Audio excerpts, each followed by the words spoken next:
When we speak of economics, two things must be kept in mind. Fundamental as it is to our civilized existence, it is a relatively new subject. As compared to some of the other subjects like politics, law, and science, this came to be considered as a formal subject, written and researched at length much later as compared to other disciplines in which scientists started engaging, because first of all they wanted to explain what they observe in nature.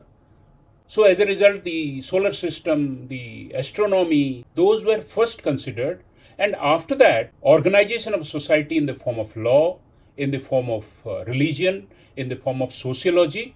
Economics, in comparison, was existent in a fragmented manner. Three philosophers who are also economists have influenced our understanding of economics in a big way. The three of them lived in three different centuries. Adam Smith in the 18th century, Karl Marx in the 19th century, and John Maynard Keynes in the 20th century. All of them lived nearly 60 to 65 years each. Adam Smith was born in the year 1723 and he lived 67 years up to 1790.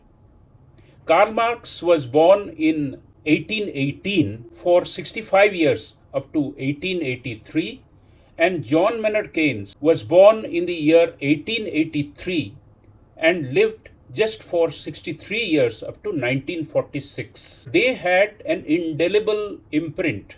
Today we are speaking about whether the oldest of these economic thinkers, namely Adam Smith, remains relevant after 250 years.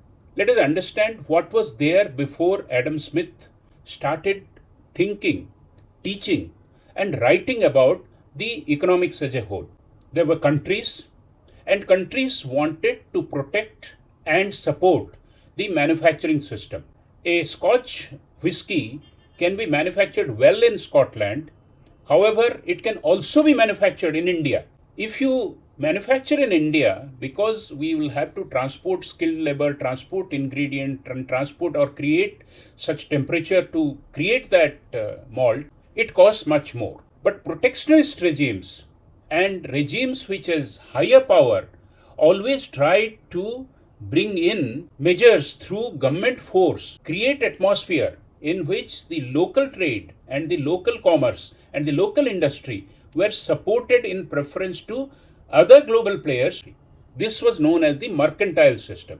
What Adam Smith told is that once you give the choice of choosing a profession and making things excellently by the individual himself, then things will take care of themselves. Karl Marx thought that this Adam Smith's proposition that individual excellence, or in other words, by trying to further one's own wealth, one can create a better world, is faulted, because every capitalistic thing needs two things: capital and profit. And capital and profit leads invariably to another things which is called exploitation. Exploitation is variously used. Exploitation may be a good thing, exploitation may be a bad thing. Exploitation led to bad things because in the motive of furthering profits, people started exploiting fellow human beings. Machines, when they were invented, people thought that as much more we produce, so much more profits we will make.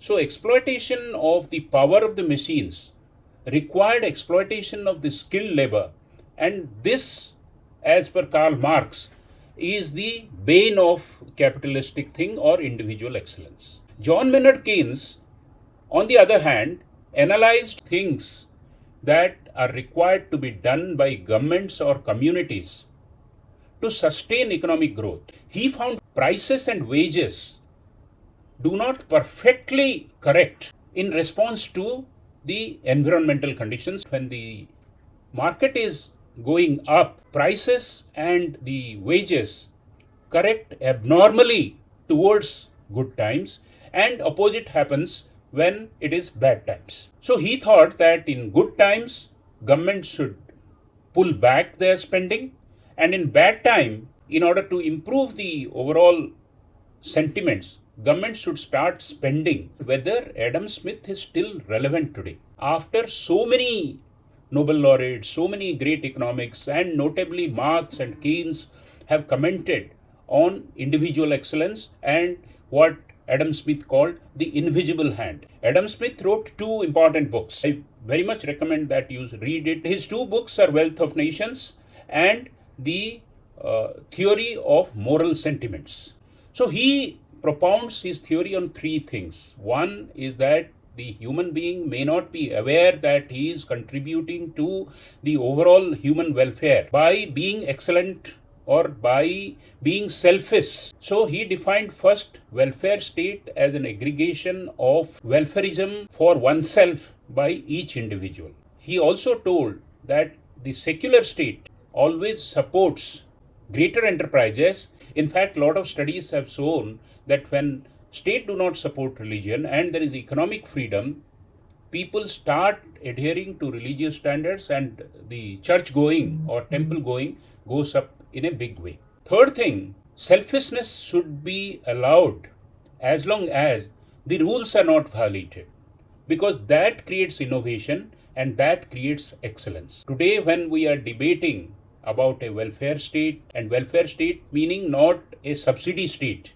but welfare state in which common welfare or national welfare is created by state policy and by individual enterprise, secularism or agnostic behavior of the state towards religion as a fundamental tenet of economic prosperity and innovation, the law-abiding nature or the freedom within the boundaries. I strongly believe Adam Smith, whatever he wrote 250 years ago, has become more valid in the current context when governments all over the world are coming back to understand what is in the welfare.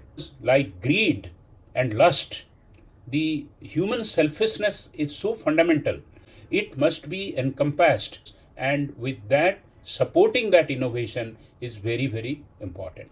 Thank you very much.